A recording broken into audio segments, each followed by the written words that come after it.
These are your weekly Penn State practice highlights. I'm Thomas Frank Carr. Subscribe to the Blue White Illustrated YouTube channel so you don't miss our weekly look into the program.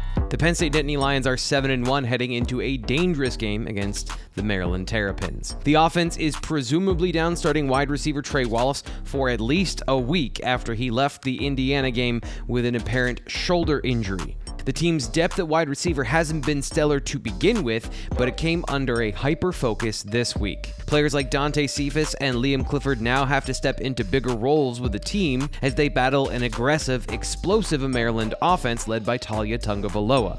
To that end, the coaching staff deployed a drill we haven't seen before during open practice. The coaching staff always drills breaking tackles, but this drill was much more dynamic and unpredictable in nature as opposed to the previous ones. Getting more out of the players around Drew Allar has been the staff's focus for the entirety of the 2023 season.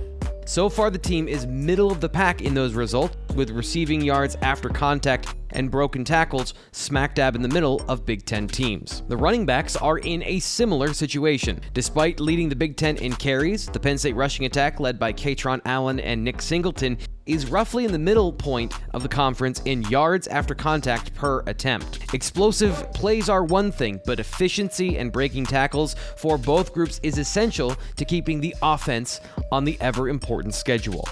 As for Allar, there's no concrete way to tell if his late-game heroics were the indication that he's broken through as a starter to play with more consistency and explosiveness in the passing game.